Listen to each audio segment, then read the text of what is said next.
In fact, I am overwhelmed with joy that we, the audience, enjoyed it fully. And you know, everybody wants to know what is in future for the banking. You told that it is multidisciplinary. Yes, it is multidisciplinary now that bankers do all the jobs. Finally, we say we also do banking. That is the importance now, because banking has taken the back steps and all other activities have come in the forefront, and now we also do banking. And she has narrated the importance of technology, how technology is playing a major role in banking. Yes, the technology investment for banks has risen tremendously, I should say. And the right technology we have to use at right place. That is what she has warned. And if at all we are spending for technology, we should not spend the amount for wrong things or wrong selection of the hardwares, whatever may be. The right choice should be there so that our investment will be optimum to use the best for the banking. And she warned us on cyber threat. Yes, all the bankers are now worried about cyber threat. And she told that we should be one step ahead of what the people are in the cyber threat area. That means we should have experts in the field of technology, and we should employ those experts and spend more for that to fight for this cyber threat. Yes, we are also doing it, madam. We are aware of it, the cyber threat which we are facing. And right kind of applications to get the right kind of results. A very important statement she has made. The right kind of applications to get the right kind of results. This is very important. My IT colleagues will pause and once again read this sentence and work on that, because when they select the applications, they should be very, very careful so that we spend the right amount for the right application to get the right results. And she has clearly narrated what is digital banking.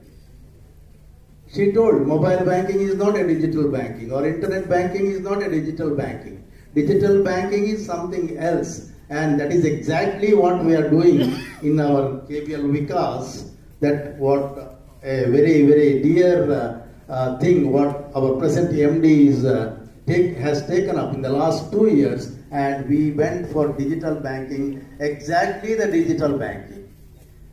We opened a Digi bank in the footsteps what we have learned from State Bank of India. In fact, when State Bank of India opened Digi branch, in fact in Mangalore also, in Vijay we have a digital bank, Digi branch, and I also visited at that time because I was also curious to know what is Digi banking.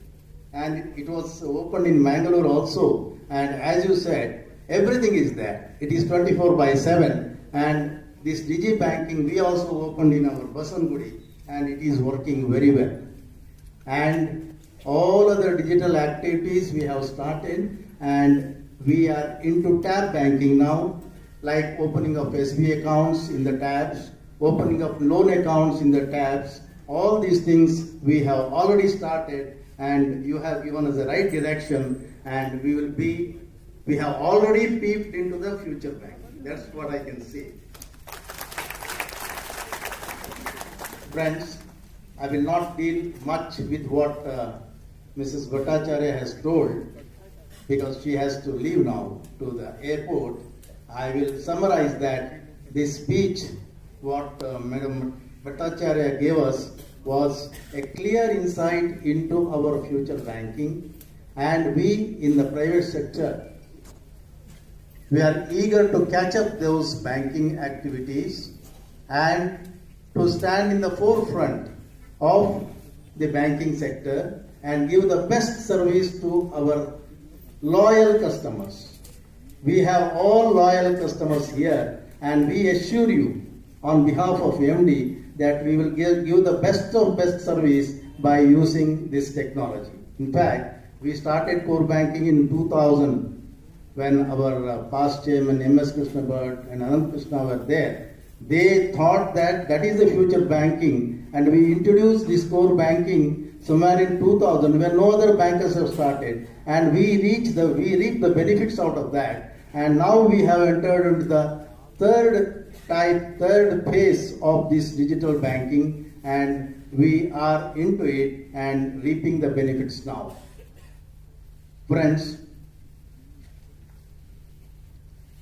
I am glad that our bank is growing fast, and we have about 1,26,000 crores of turnover, and we have almost reached a good profit, net profit last year. Bank's health is measured by its return on assets, capital adequacy level, and return on equity. These are the three parameters: return on assets, capital adequacy level, and return on equity. For private sector banks, capital raising is a challenging exercise. We have to canvass capital from the public, not like the nationalized banks where government is giving the capital. The investors have also become very choosy. Investors means those who invest in capital, they have become very choosy, calculative, and more intelligent. Preservation of capital without allowing it to get diluted on account of increase in non-interest earning, non-performing assets is a responsibility of the management and especially of the staff members. I am repeating it because we have to preserve the capital. That means you should not increase the NPAs so that we increase the non-interest bearing assets, and this is the responsibility of each one of us in the bank. Nowadays, depositors are also selective and do not blindly invest in bank deposits simply because interest rate of that particular bank is high compared to others. If one particular bank is paying more interest on deposits, the depositors are not blindly going to that bank and investing because they are also very intelligent now, and they will choose the bankers. They look at the stability of the bank and ultimately the safety of their deposits. The Deposit Insurance and Credit Guarantee Corporation of India has recently increased the safety net to rupees 5 lakhs to build the confidence level of depositors, which is a very welcome move. Our bank has just taken up the exercise of raising its equity to have a healthy buffer level over the regulatory requirements. RBI is our regulator, and that has prescribed some minimum level of capital holding, and we always hold a slightly higher amount than what is required. That is called the buffer amount, and hence bank has come out with the proposal of QAP and has sought the nod of shareholders. We have sent the letters to all the shareholders.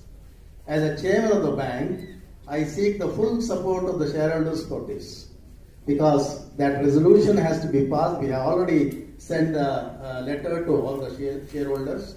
Meanwhile, as the MD has put it, as a goodwill gesture, bank has also proposed to reward with a bonus gift to our shareholders.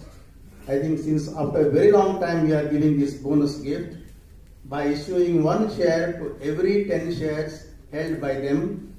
And by your continuous support, I am hopeful that bank will become further strong to serve you better and bring a win-win situation for all the stakeholders. So friends, continue to support us, continue to support Karnataka Bank.